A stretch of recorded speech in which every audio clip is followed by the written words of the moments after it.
As the weeks went by, the transformation within Ridgewood High became undeniable. Teachers grew more vigilant, intervening when they noticed bullying behavior. Students began standing up for one another, refusing to let fear dictate their actions. And though Derek's presence still loomed large, his influence had diminished significantly. He was no longer the untouchable bully. Instead, he became a cautionary tale, a reminder of the consequences of unchecked cruelty. One afternoon, as Maya walked through the crowded hallway, she noticed Derek approaching her hesitantly. His usual swagger was gone, replaced by a nervous shuffle.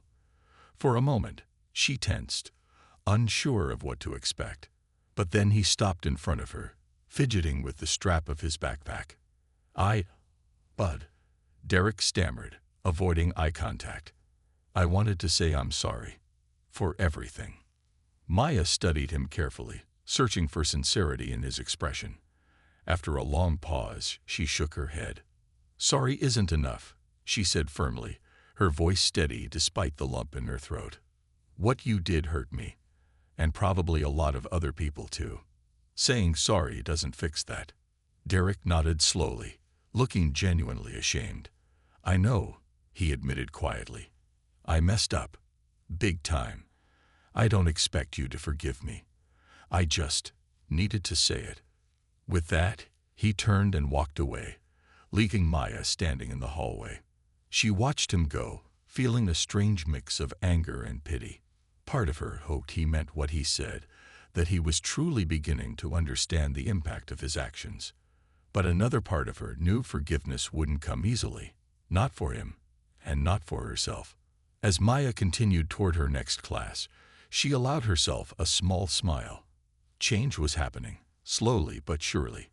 And while the road ahead wouldn't be easy, she took comfort in knowing she had already made a difference. Maya Thompson stood nervously outside the gates of Ridgewood High School, clutching her backpack tightly. The crisp autumn air did little to calm the butterflies fluttering in her stomach.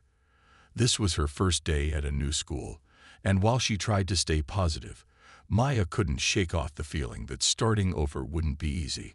Her father, Marcus Thompson, had recently taken up a high-profile job as a lawyer in the city, which meant moving from their cozy hometown to this sprawling urban area. Maya missed her old friends but promised herself she'd make the best of it. As she stepped onto the campus, Maya immediately noticed how different everything felt.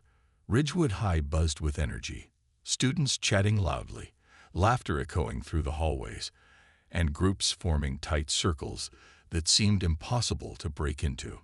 Most kids wore designer clothes, carried expensive gadgets, and exuded confidence Maya didn't quite feel yet. She glanced down at her simple outfit and wondered if she'd ever fit in here. Her unease grew stronger during homeroom, when a boy sitting behind her leaned forward and whispered loudly enough for others to hear, "New girl alert." His words were followed by snickers from his friends. Maya turned slightly and met the smirking face of Derek Malone, the self-proclaimed king of the school. Derek wasn't just popular. He ruled the hallways with an iron fist, targeting anyone who looked weak or out of place. To him, Maya was fresh prey. Throughout the day, Derek made sure Maya knew she didn't belong. In math class, he flicked paper balls at her head while his buddies laughed. During lunch, he accidentally bumped into her tray, sending her food spilling onto the floor. Each time, Maya bit her lip and told herself not to let it get to her. But deep inside, the insults stung more than she cared to admit. What hurt most was the way some students joined in on the teasing, laughing along even though they barely knew her. Others simply looked away, pretending not to notice. It was clear no one dared to stand up to Derek, not even the teachers who seemed too busy or indifferent to intervene. By the end of the day, Maya trudged home with a heavy heart. Her father greeted her at the door with a warm smile, asking how her first day went. Maya forced a small grin and said it was okay. But as she locked herself in her room later that evening, tears streamed down her cheeks. She replayed every cruel comment, every mocking laugh, and every moment she felt invisible. For the first time, Maya questioned whether things would ever get better. Little did she know, her father had already picked up on her sadness. Marcus may have been focused on building his career, but he always paid close attention to his daughter's emotions. As he watched Maya retreat to her room earlier than usual, a protective fire ignited within him. He didn't need to hear the details to sense that something, or someone, was hurting his child. And Marcus Thompson wasn't the kind of man to sit idly by when injustice reared its ugly head.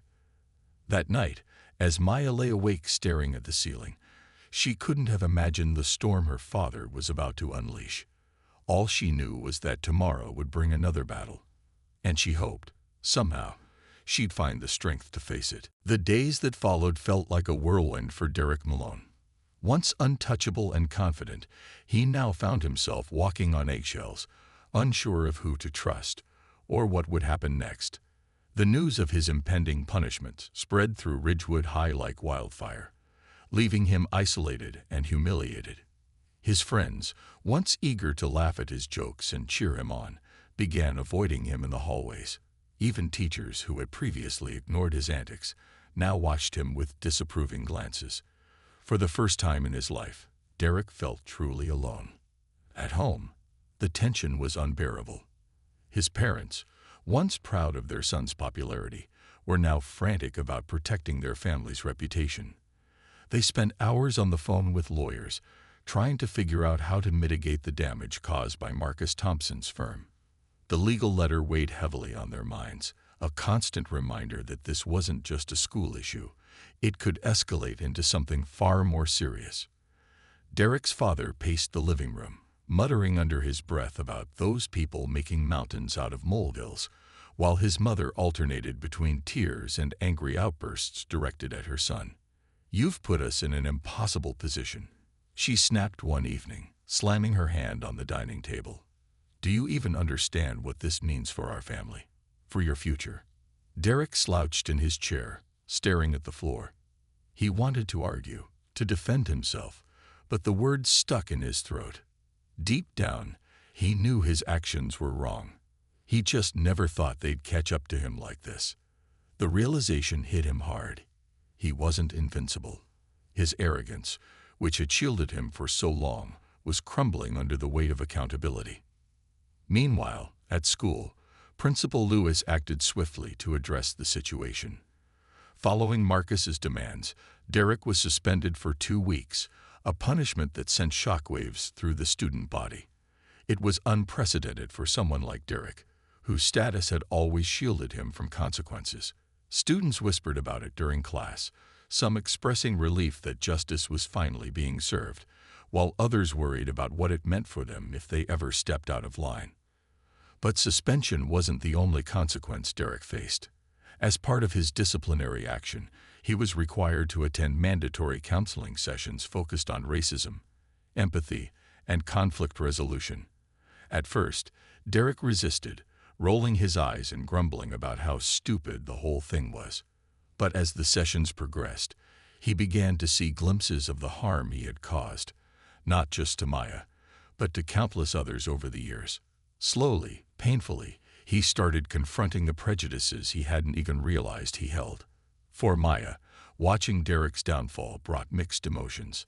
On one hand, she felt a sense of vindication. Finally, someone was holding him accountable for his actions. On the other hand, she couldn't ignore the lingering pain and humiliation she still carried. The bruises on her arms had faded, but the emotional scars remained fresh.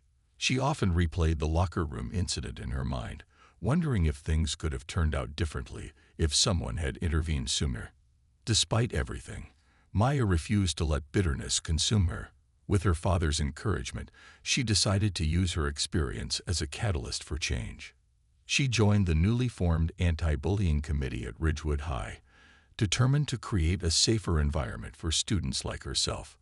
Her quiet determination inspired others to speak up, and soon, the committee became a platform for voices that had long been silenced. The days that followed were a blur of dread for Maya. Each morning, she woke up hoping things would magically improve, but instead, Derek's bullying only grew worse. What had started as snide remarks and minor pranks escalated into something far more sinister. In history class, he scribbled hurtful words on her notebook when the teacher wasn't looking. During gym, he tripped her during relay races, causing her to fall flat on the ground while his friends roared with laughter. Every incident chipped away at Maya's confidence, making her feel smaller and more invisible with each passing day. One afternoon, after weeks of relentless torment, Maya reached her breaking point.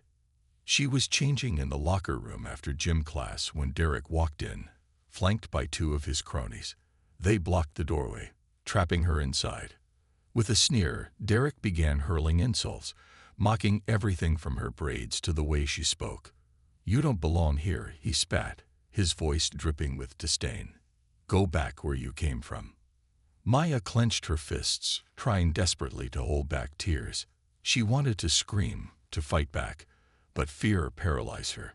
When Derek stepped closer and shoved her against the cold metal lockers, pain shot through her arms. The sound of his cruel laughter echoed in her ears as she slid to the floor, clutching her bruised elbows. For a moment, time seemed to freeze. All Maya could hear was the pounding of her own heart and the jeers of Derek's friends egging him on. Finally, they left, slamming the door behind them. Alone in the empty locker room, Maya sat there trembling, staring at the floor. Her vision blurred with tears, and humiliation washed over her like a tidal wave. How could someone be so cruel? Why did no one stop him? These questions swirled in her mind as she slowly gathered her things and forced herself to leave the suffocating space. When Maya got home that evening, she avoided her father's questioning gaze. Marcus noticed immediately that something was wrong. Her usual quiet demeanor had shifted to outright withdrawal. He called her name softly, but she brushed past him and locked herself in her room. Sitting on the edge of her bed, Maya stared blankly at the wall, replaying the events of the day in her head. The bruises on her arms throbbed, but the ache in her chest hurt even more. It wasn't until later that night, when Maya finally emerged from her room, that Marcus managed to coax her into talking. Sitting beside her on the couch, he listened intently as she recounted every painful detail. The taunts, the shoves, the isolation. Maya's voice trembled as she described how helpless she felt, how alone. By the time she finished, tears streamed down her face, and Marcus's expression had hardened into one of fierce determination. Marcus had always taught Maya to stand tall in the face of adversity, but seeing his daughter broken like this ignited a fire within him. He pulled her close, holding her tightly as she cried. "This isn't your fault," he said firmly, his voice steady despite the anger simmering beneath the surface. "No one should ever treat you, or anyone, this way. We're going to fix this, Maya. Together." As Maya nodded weakly, clinging to her father's embrace, she began to feel the tiniest flicker of hope. Maybe, just maybe, Marcus could help her fight back against the darkness closing in around her. But deep down, Maya knew the road ahead wouldn't be easy. Derek wasn't just a bully. He was a force of intimidation that loomed large over Ridgewood High. Taking him on would mean challenging not only him, but also the culture of silence and fear that allowed his behavior to thrive. For now, though, Maya took solace in the fact that she wasn't alone anymore. Her father's unwavering support gave her strength, even if the scars, both physical and emotional, remained raw. As she drifted off to sleep that night, Maya wondered what tomorrow would bring. Would things change, or would the nightmare continue? One thing was certain: whatever happened next, Maya wouldn't face it alone. The next morning, Marcus Thompson woke up with a singular focus: justice for his daughter. He couldn't shake the image of Maya's tear-streaked face from the night before. The pain in her voice haunted him, and he knew he couldn't let this slide. Derek Malone wasn't just a schoolyard bully.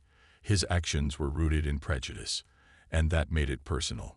Marcus had spent years fighting for equality and fairness in courtrooms, and now he was ready to bring that same fight to Ridgewood High.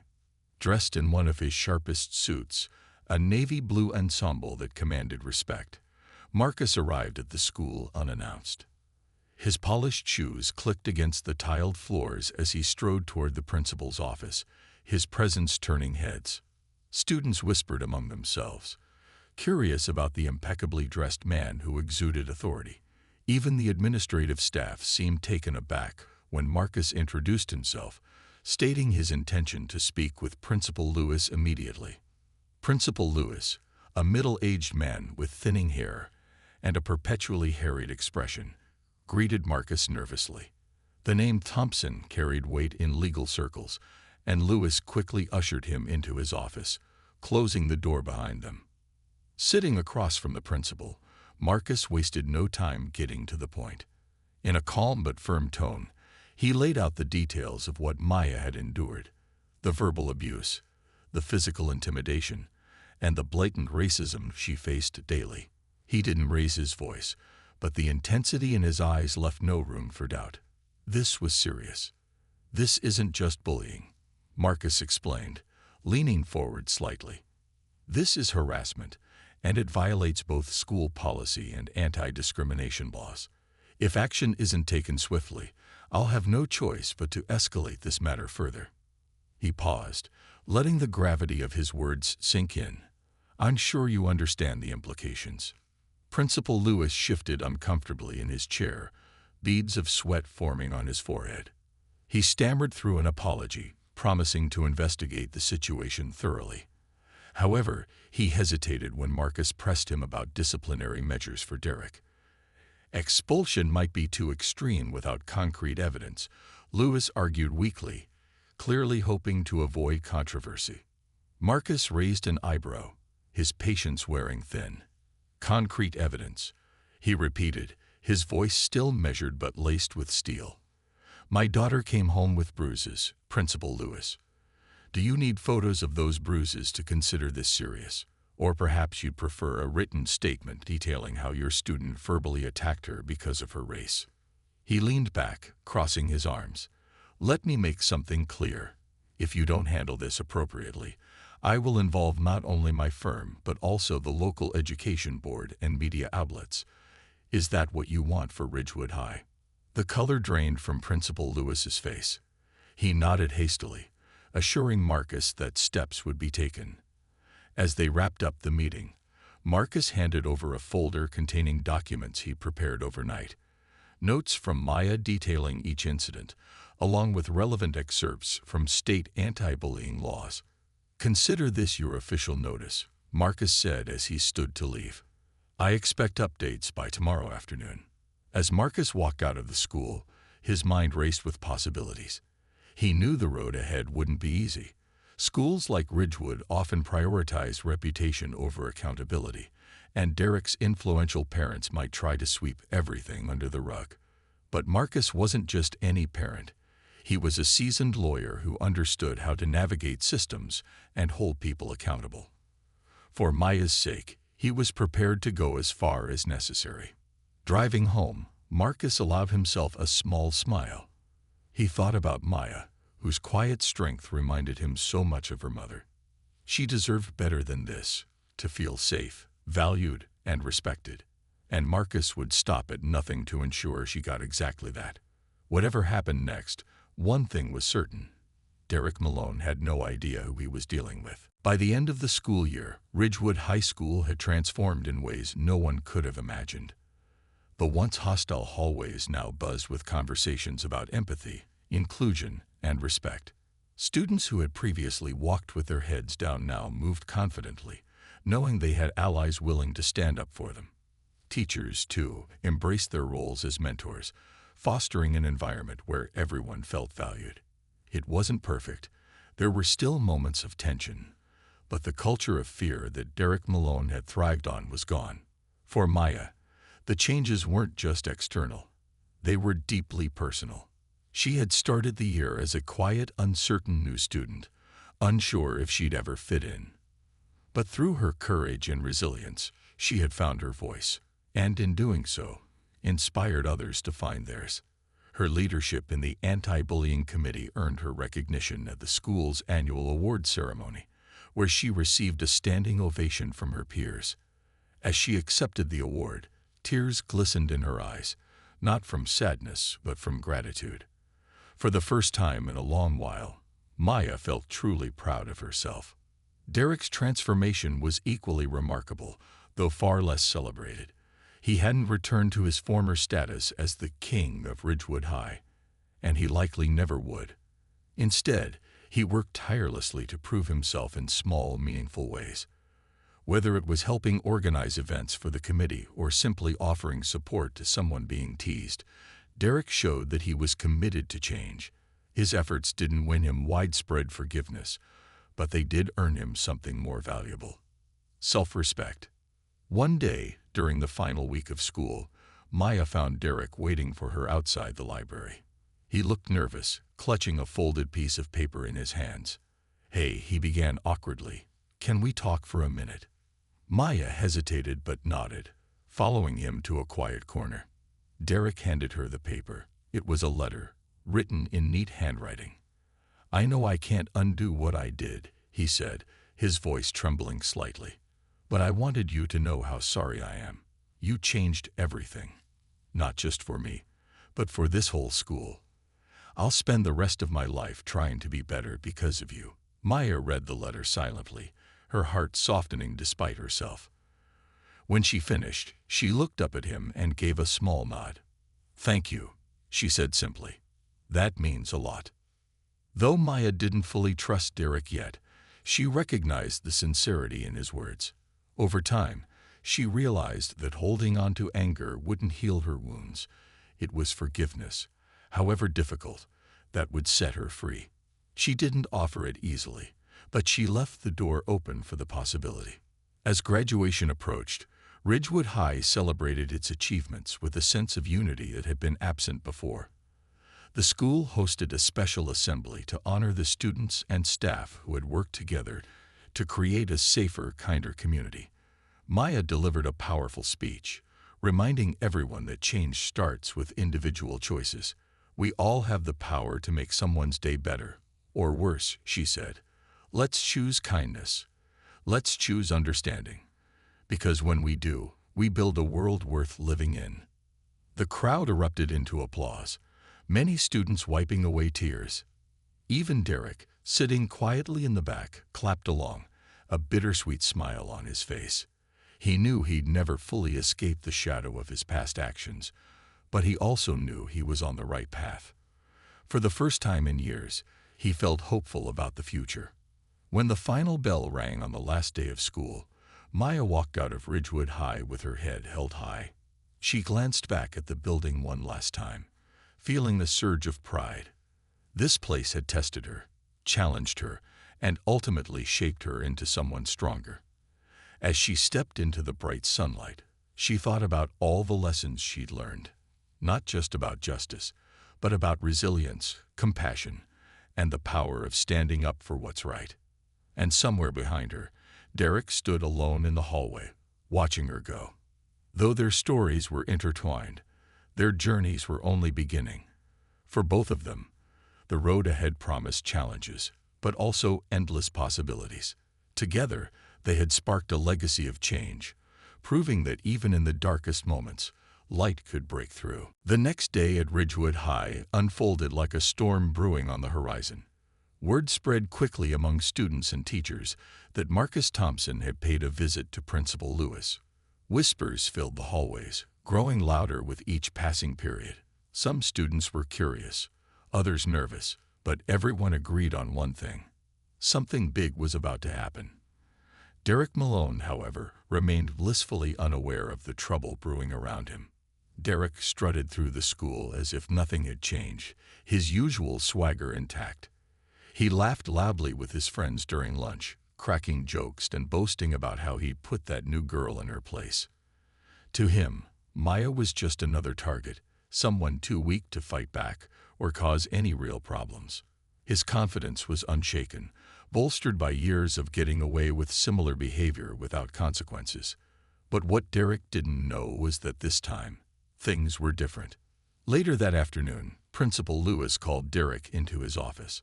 The boy sauntered in, smirking as though he owned the place. When he saw the stern look on the principal's face, his grin faltered slightly, but he quickly masked it with arrogance. "What's up, Principal Lewis?" he asked casually, slouching into a chair. Principal Lewis wasted no time beating around the bush. He placed a folder on the desk, a copy of the documents Marcus had provided, and began outlining the allegations against Derek. As the principal spoke, Derek's smirk disappeared entirely. For the first time, he looked genuinely uneasy. Wait, Derek interrupted, shifting uncomfortably. You're telling me her dad is some big-shot lawyer? That's ridiculous. I didn't do anything wrong. Principal Lewis sighed heavily, pinching the bridge of his nose. Derek, we have statements detailing multiple incidents of harassment. There are even mentions of physical altercations. You can deny it all you want, but your parents will be notified, and further action will likely follow. News of the meeting reached Derek's parents later that evening. They were wealthy, influential figures in the community who prided themselves on their son's popularity and athletic achievements. At dinner, they initially dismissed the accusations as overblown nonsense. Kids will be kids. Derek's father scoffed when his wife mentioned the call from the school. Derek chimed in, laughing off the situation as if it were a minor inconvenience. But their dismissive attitude evaporated the moment an official letter arrived the following morning. It bore the letterhead of Marcus Thompson's prestigious law firm and outlined the allegations in stark detail. The document accused Derek of racial harassment and threatened legal action unless immediate corrective measures were taken. The tone was professional yet unyielding, leaving no room for ambiguity. Reading the letter, Derek's mother gasped audibly while his father clenched his fists, muttering under his breath. For Derek, the reality of the situation hit hard. His parents' initial defense crumbled under the weight of potential lawsuits and public scrutiny. No longer able to shrug off the accusations, they sat Derek down for a serious talk. "Do you realize what this means?" his father demanded, slamming the letter onto the table. "This isn't just some slap on the wrist. You could ruin our family's reputation." Derek, who had always relied on his parents' influence to shield him from accountability, suddenly found himself cornered. Panic set in as he realized the gravity of his actions. For the first time in his life, there would be consequences, real, unavoidable consequences, for the way he treated others. Meanwhile, at school, rumors swirled about Derek's impending punishment. Teachers who had previously turned a blind eye to his behavior now spoke openly about holding him accountable. Even some of his closest friends began distancing themselves, unwilling to risk being associated with someone embroiled in such controversy. Derek walked the halls feeling isolated, his usual bravado replaced by unease. As the days passed, it became clear that Derek's world was unraveling. What started as a routine act of bullying had spiraled into something far more serious, thanks to Maya's courage and Marcus's determination. While Derek struggled to process the fallout, Maya felt a flicker of hope. Justice might not come easily, but for the first time, she believed it was within reach.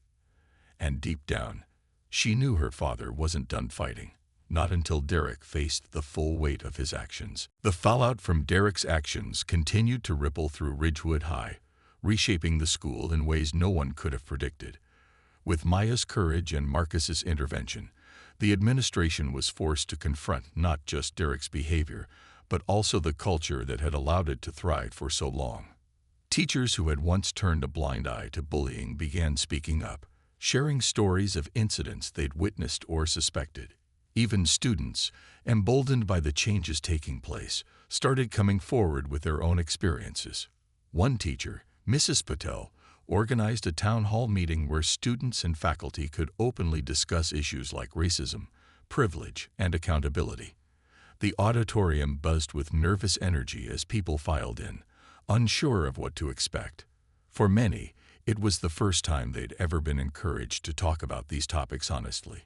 Maya sat near the front, her heart pounding as she listened to classmates recount their struggles, some similar to hers, others entirely different, but equally painful. When it was her turn to speak, Maya stood slowly, clutching the microphone with trembling hands. She took a deep breath before beginning, her voice soft but steady. "I didn't think anyone would care," she admitted, glancing around the room. "I thought I was alone, but now I see that we're stronger when we stand together." Her words resonated deeply, earning murmurs of agreement and even applause from the crowd. Derek, still reeling from his suspension and counseling sessions, attended the meeting reluctantly. Sitting in the back row with his hoodie pulled low over his face, he felt exposed and vulnerable.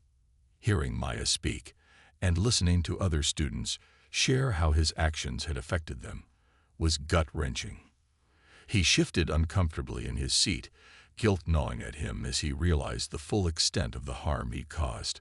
After the meeting, Principal Lewis announced several new initiatives aimed at fostering inclusivity and preventing bullying. These included mandatory diversity training for both staff and students, stricter enforcement of anti-harassment policies, and the creation of a peer support network where students could report concerns anonymously.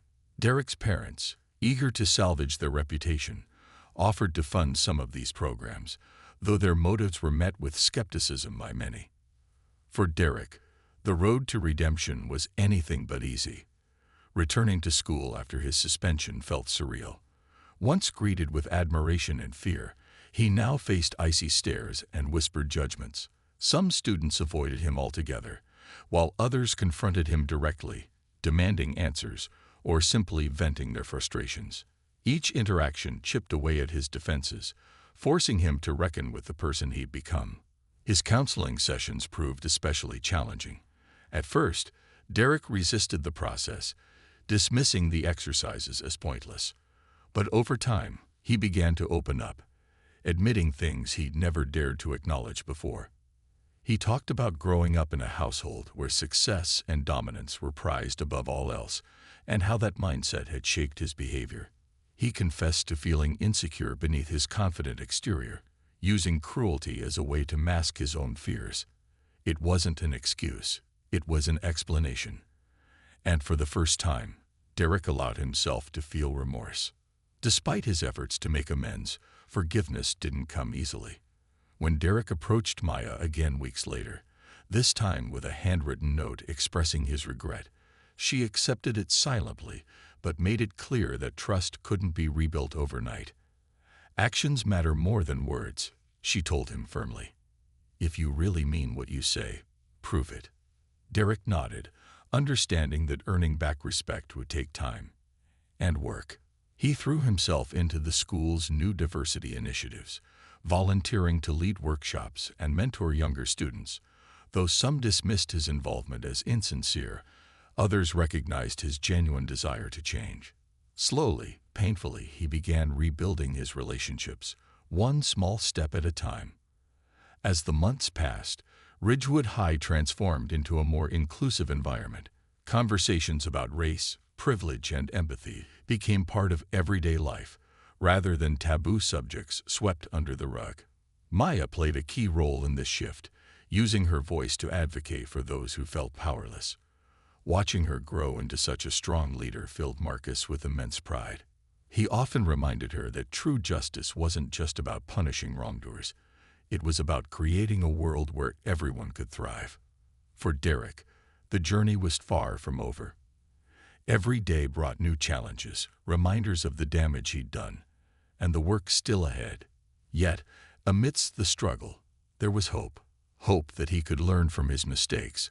Hope that he could become someone worthy of respect. Months had passed since the incident in the locker room, and Ridgewood High School was almost unrecognizable. The once toxic atmosphere had shifted, replaced by a growing sense of awareness and accountability.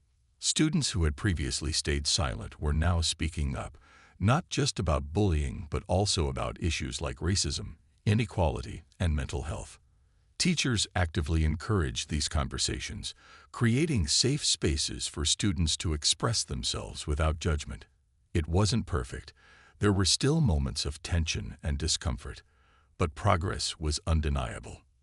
Maya Thompson stood at the center of this transformation. Her courage in confronting Derek's bullying had sparked a chain reaction, inspiring others to share their stories and demand change. She became a driving force behind the school's anti-bullying committee, organizing workshops, hosting guest speakers, and even launching an anonymous reporting system for students to flag incidents without fear of retaliation.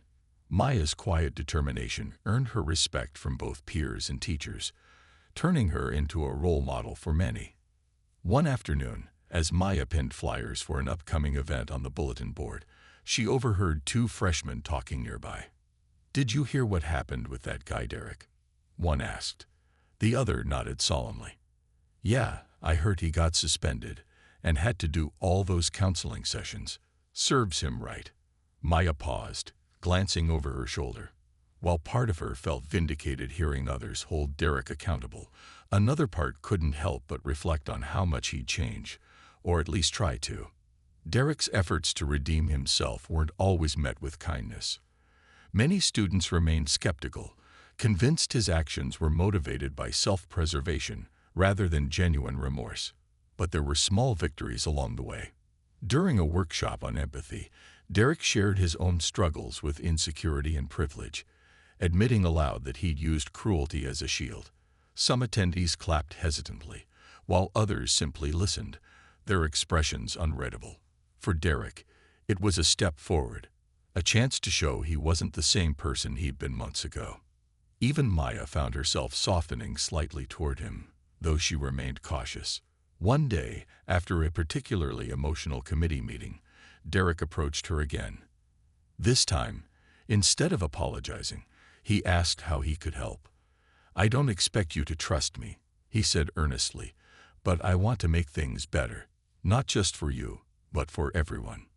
Maya studied him carefully before nodding. "Okay," she replied simply. "But remember, it's not about grand gestures. It's about consistency. Show people you've changed through your actions, not just your words." With her reluctant approval, Derek joined the committee, working alongside Maya and others to promote inclusivity. His presence raised eyebrows at first, but over time, his contributions spoke for themselves. He helped design posters, facilitated discussions, and even mentored younger students struggling with similar issues.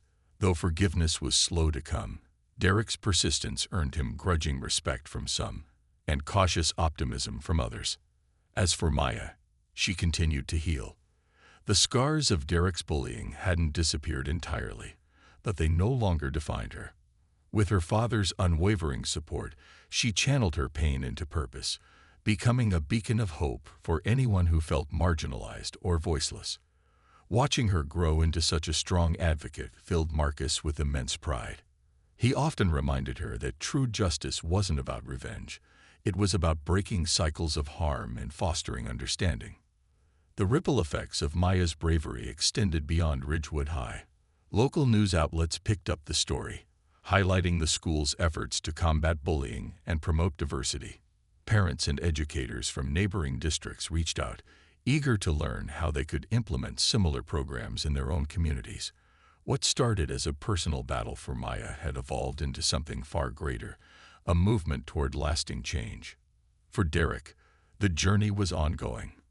Every day brought new challenges, reminders of the trust he needed to rebuild, and the lessons he must never forget.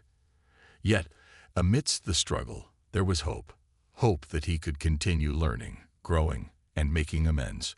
Hope that the mistakes of his past wouldn't define his future. And hope that one day he might truly earn the forgiveness he so desperately sought. As the school year drew to a close, Maya stood on stage during the annual assembly, addressing her classmates with confidence. "Change isn't easy," she said, her voice steady and clear. "But it's possible when we choose to stand together. Let's keep building a world where everyone feels seen, heard, and valued." The audience erupted into applause, a testament to how far they'd all come.